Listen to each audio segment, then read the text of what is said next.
Yo, I'm Remy, and we are back now about 30 days post surgery.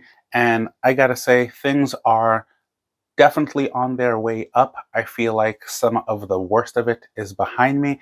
That doesn't mean there aren't still any interesting challenges still coming up and other things to overcome.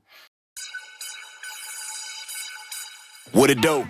I gotta get to my first post op check in, and I haven't been on a car. So we're about to find out how we get in and buckled up. Beautiful day. This is post-op. Seatbelt buckling. Yeah, big things today. Big things. Let's use a seatbelt.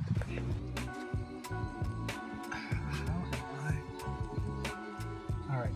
Step one. Check. Step one. Oh, shit. Yeah, you may need assistance. Okay. This Tag, is a pro tag. move. This is a pro move. Dude. Okay, you pull it out. Yeah. And then I'll put this. Okay.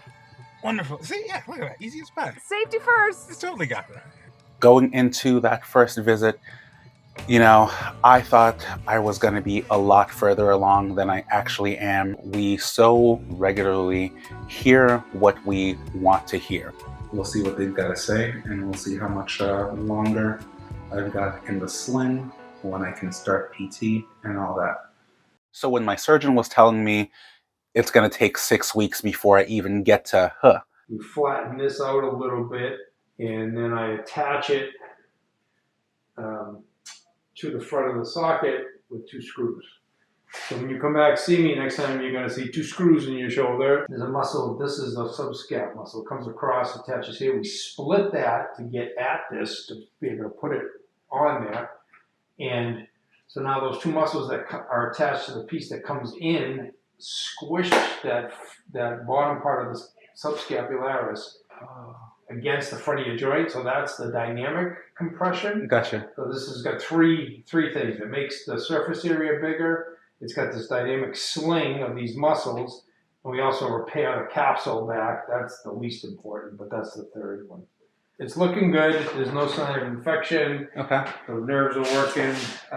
Well, so a couple of things. One of the first things I noticed when I kind of got to the shower the first time is like, I've got a droopy pec. Is that supposed to happen? I mean, it gets swelling, so it kind of gets, swollen a bit. But we go through what's called the delta pectoral interval. We put the pectoral this way and the deltoid that way to get at the subscap. But it gets atrophied a bit, because you can't use back, right? So, okay.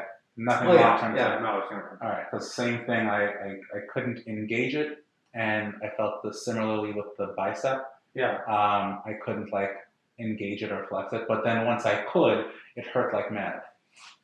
And the pain's been kind of all over the place. Some days are really fine, some days are good. Yeah.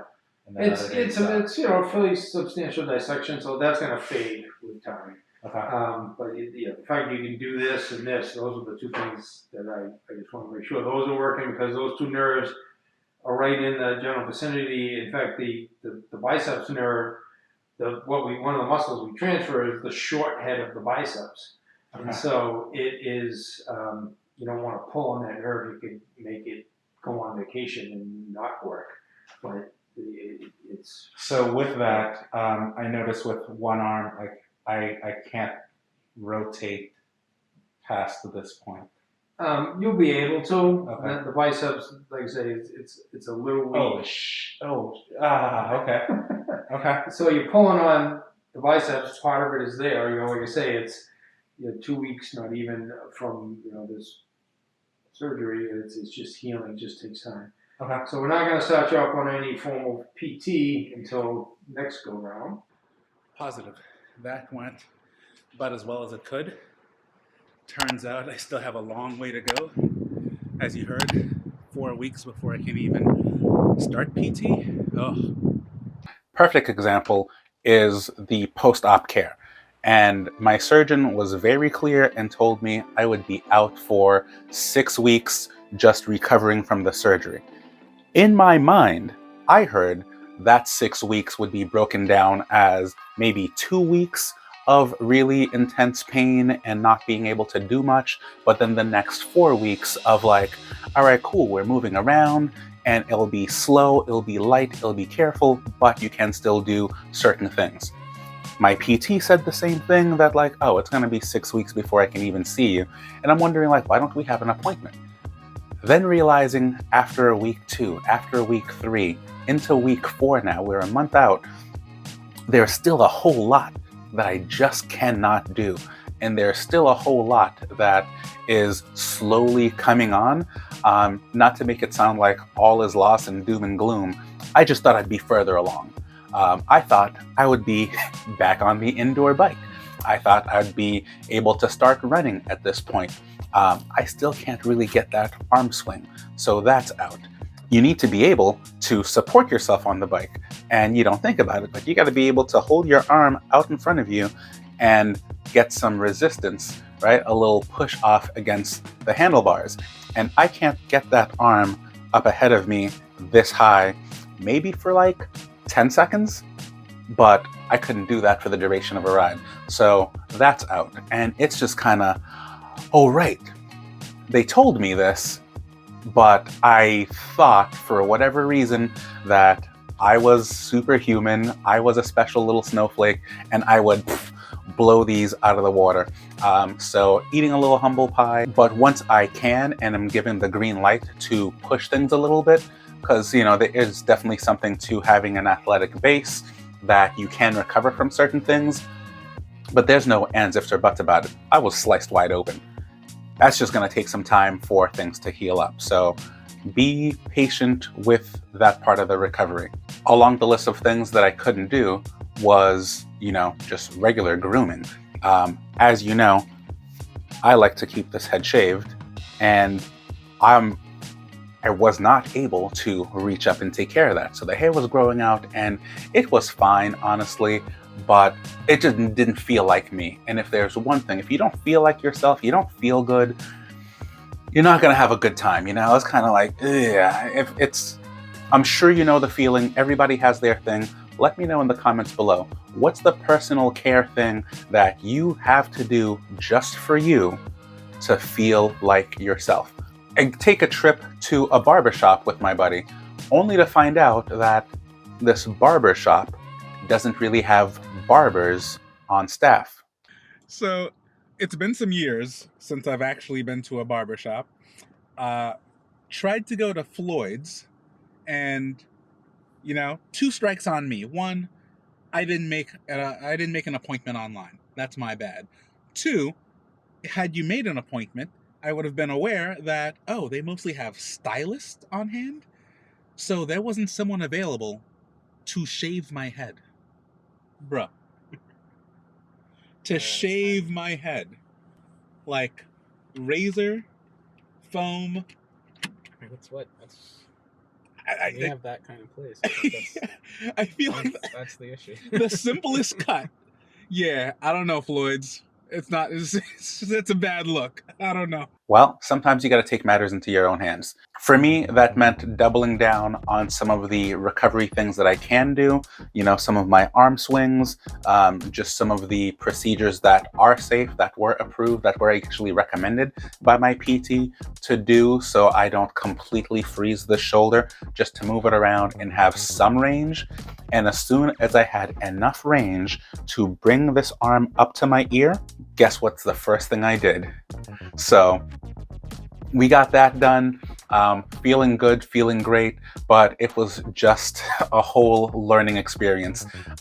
Still eating has been challenging. I'm a fork and knife guy. I don't know, some folks just like to stab with their fork, but I grew up learning how to use a fork and knife. So like, eating has been challenging. Closing doors, zipping jackets now that it's cold up here in the greater Boston area. Getting a jacket on and zipped has been a whole thing. Putting my hats on, my winter hats. But we persist nevertheless. But now that I have been increasing and getting some more range, I think I'm not too far out from being able to hold this arm up, and hopefully being able to get back on the bike so I can ride on Zwift for a little bit. Hopefully I can make it to a treadmill in the next couple of weeks so I can get a little more movement in. But throughout the recovery plan, it looks like any weight bearing is way out. Like I can't wear a backpack, which also means I can't do any push-ups. I can't do dips or pull-ups or things of that nature, because those all require more than just a range of motion, but also some strength to hold yourself up like that. Long story short, let's not mess up everything that my surgeon has done by getting out there and being a little too ambitious too soon. So we'll play it low, we'll play it cool for a little while, we'll do some more recovery, and we'll move it forward. The nice takeaway of this is now that some of the pain is getting a little better, I'm still not sleeping as well as I would like, but it's definitely getting better than it was 3 weeks ago, and having some more waking time to take on some projects now. I can get this hand up a little bit, so my editing is starting to come back and it's not taking me forever to cut a video, so I can probably get back to making more of these, feeling more like myself, and just really making the best of this time and catching up on some movies that I hadn't seen, taking some walks, hanging out with my kids, you know, just doing some of those things that we normally are just rushing around with. So knowing that I won't get this time back, instead of stewing over it, how do we maximize it and make the best out of it? So we're not going to go on too long today. Just a quick update at the month in. Next time I will hopefully be cleared to start PT. Hopefully will be decreasing use of this thing. But the other big thing that I'm noticing is, you know, I thought I'd be able to drive a lot sooner. Putting any kind of pressure on this rotating outwardly, not working. So I definitely won't be able to turn a steering wheel safely, which means I still won't be driving anywhere, which means I'm still just confined to the places in the neighborhood that I can walk. Thankfully, it's a beautiful neighborhood. But that's all for this one. I actually got to get out of this thing and do some of my own PT drills just to keep things moving, and that generally knocks me out. It's wild how exhausting is just like swinging your arm back and forth. But dude, I get so sore so fast. It's a process though, as is commonly said. It's a marathon, it's not a sprint, so I'm going to take my time, lean into it. Looks like next season is pretty much out, but we're going to use it as a growth opportunity and not so much as a setback. Till next time, y'all. It's been real. What it do?